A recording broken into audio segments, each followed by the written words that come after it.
Tanguy a 28 ans. Il habite toujours chez ses parents.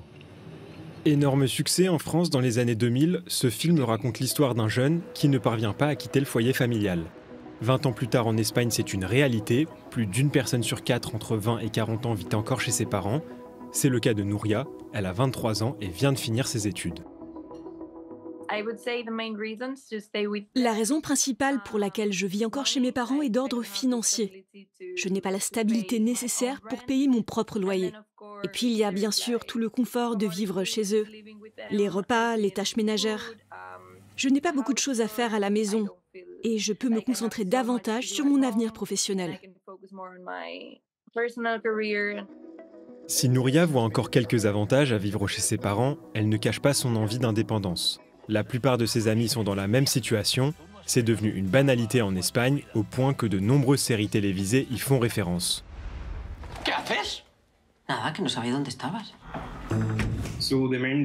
La raison principale, c'est le prix des logements. L'immobilier est devenu l'un des actifs les plus rentables pour les investisseurs en Espagne. Les rentiers gagnent de l'argent sans rien faire. Ils ne contribuent pas à la société et n'améliorent même pas l'état des bâtiments.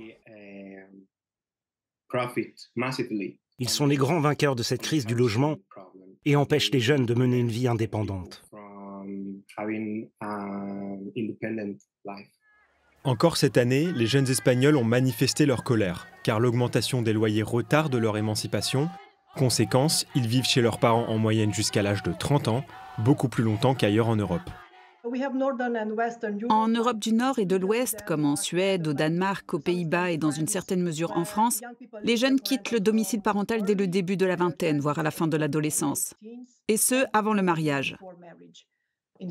En Europe du Sud, en revanche, en Italie, en Espagne, en Grèce et au Portugal, les jeunes prennent leur envol beaucoup plus tardivement, généralement dans le cadre d'un mariage ou d'une relation stable à long terme. Il existe bien sûr des normes culturelles autour des liens familiaux forts. Dans certains pays, il est socialement acceptable de quitter le domicile parental à un âge avancé.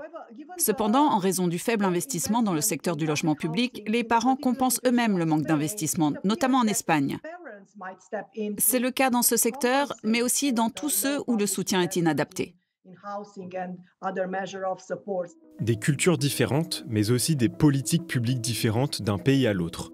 Prenons l'exemple des Pays-Bas. Son taux de logements sociaux est l'un des plus élevés d'Europe, 34% du parc immobilier total, contre 1% en Espagne. Mais pour autant, la situation n'est pas plus simple pour les jeunes.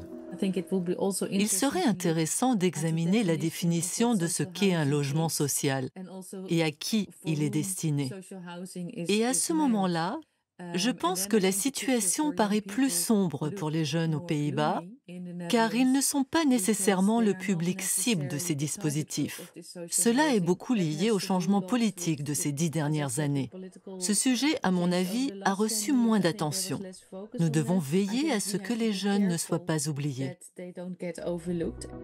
La réalité, c'est que souvent, les politiques publiques en direction des jeunes ne sont pas la priorité des gouvernements.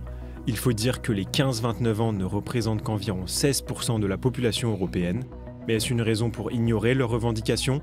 Une chose est sûre, l'Europe ne s'est pas faite en un jour, et encore moins sans la jeunesse.